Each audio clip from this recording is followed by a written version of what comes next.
नमस्कार, जय महाराष्ट्र।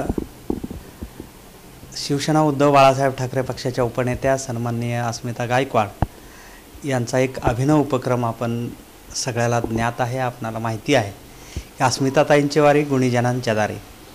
आपण कर्णिकनगरमधील काही महत्त्वाच्या मान्यवरांच्या भेटीगाठी घेतो आहे। या उपक्रमाच्या अंतर्गत आपण आज आलेलो आहोत प्राध्यापक अशोक काजळे आणि सौभाग्यवती महानंदा काजळे या दाम्पत्याचं योगदान ह्या कर्णिकनगरच्या जळणघडणीमध्ये खूप मोठं आहे।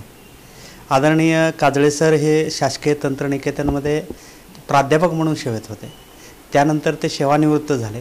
दरम्यानच्या कालखंडामध्ये त्यांनी अनेक सामाजिक उपक्रमात त्यांचा सहभाग होता आहे।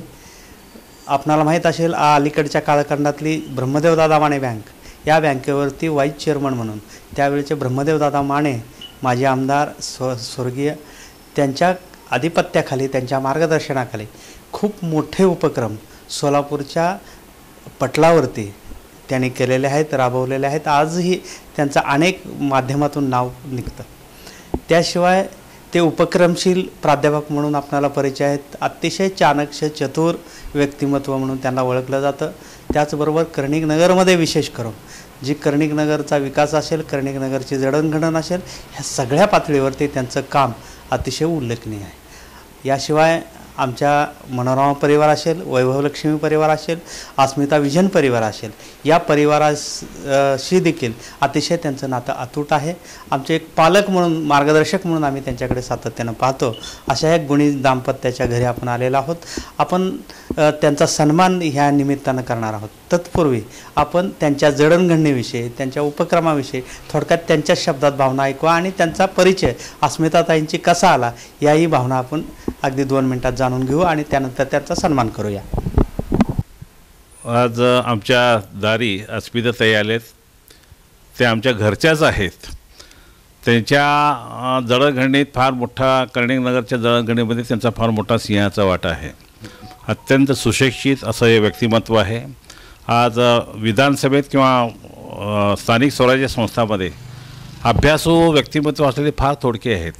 आज आपल्याला पाहतो आपण लोकसभा, राज्यसभामध्ये किती गोंधळ वगैरे असतो, पण अभ्यासपूर्ण असणारे व्यक्तिमत्व फारच अगदी बोटावर मोजण्या इतकं आहेत। ताईचं योगदान फार मोठं आहे। वेगवेगळ्या क्षेत्रामध्ये काम करतात, कृषी क्षेत्र असो, सहकार क्षेत्र असो, महिलांच्या बाबतीत मोठे मोठे उपक्रम राबवण्याचं फार मोठं हे आहे। कर्णिकनगरचं चेअरमन असताना मी चेअरमन सध्या परिस्थिती आहे, तर ताईंचं फार मोठं योगदान इथल्या ज्या अडीअडचणी आहेत त्या सगळ्या सोडवण्यासाठी फार मोठं त्यांचं एक योगदान आहे। त्यामुळं कर्णिकनगरच्याच त्या उमेदवार आहेत। कर्णिकनगरचा हा पूर्ण जवळपास 10 ते 15,000 लोकसंख्येचा हा परिसर आहे। या परिसराचं ते नेतृत्व आज विधानसभेत करणार आहे। नुसतं सोलापूर मध्यच्या तर आहेतच, पण हा सगळा जो भाग आहे स्मार्ट सिटी करण्याचा मोठा आमचा संकल्प आहे।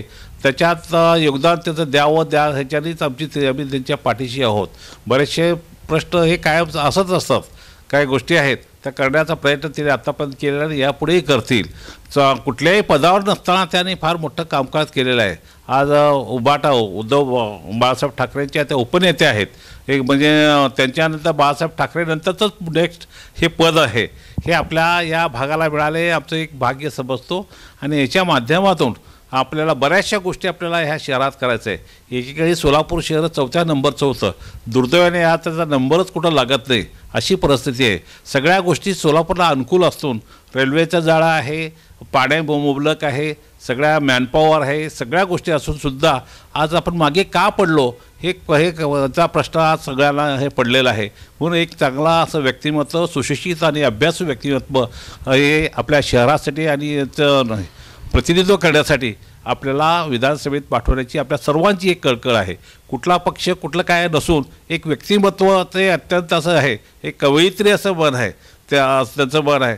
सर्वसामान्यांच्या दुःख ते ओळखणारं असं व्यक्तिमत्व आहे। अशा प्रकारचं हे व्यक्तिमत्व आज आपल्या घरोघरी मी त्यांना म्हणालं काय गरज नाही, ते तुमच्या कामाची नोंद सगळ्यांनी घेतलेली आहे आणि निश्चितच आपण सगळ्यांनी असं न बसता आपल्या दुर्दैवाने आपण मतदानात भाग घेत नाही, तर आपले बरेचसे वेळा ते आपले नातेवाईकसुद्धा परगावी असतात, पण आपण आणण्याचा प्रयत्न करत नाही. तर सगळ्यांनी ह्या बाबतीत झाडून आता गरज आहे की सगळ्यांनी मतदान करणं तितकंच महत्त्वाचं आहे आणि मतदान जागृती करणं आपलं महत्त्वाचं आहे. नुसतं आपण सुशिक्षित राहून चालणार नाही, तर आपल्याबरोबर काही मतदार वाढवण्याचाही आपण सगळ्यांनी प्रयत्न करावा आणि त्याला सांगायला पाहिजे नेमकं काय प्रश्न आहेत ते कसे सोडवायचे आहेत हे ऐकणारं असं एक व्यक्तिमत्व आपल्याला प्रतिनिधित्व द्यायचं आहे. त्यामुळे आपण सर्वांनी एकजुटीने त्यांच्या पाठीशी उभं राहावं अशी मी आपल्या सर्वांनाही विनंती करतो. आमच्यातर्फेच आहेत, आमच्या सगळ्या संस्था तर आहेतच, वेगवेगळ्या संस्थेच्या माध्यमातून त्यांना मी या निमित्ताने अभिष्ट चिंतन करतो आणि माझे 2 शब्द पुरे करतो. तसेच वकील साहेब हे त्यांच्या पाठीशी आहेत.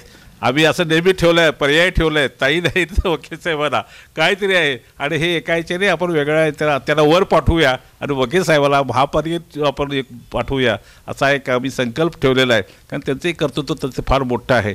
त्यांचे वकिली करत असलं तरी समाजसेवाच त्यांचा महत्त्वाचा उद्देश तोच आहे आणि त्या माध्यमात ते करतायत. त्यालाही मी या निमित्ताने शुभेच्छा व्यक्त करतो आणि आमच्या घरी आलात त्याबद्दल तुमचं मी अभिनंदन करतो, तुमचे आभार मानतो. वास्तविक आम्ही तुमच्याबरोबर राहायला पाहिजे होतं, तुम्ही आलात त्याबद्दल तुमचा एक मनाचा मोठेपण आहे हे समजून मी माझे 2 शब्द पुरे करतो. धन्यवाद.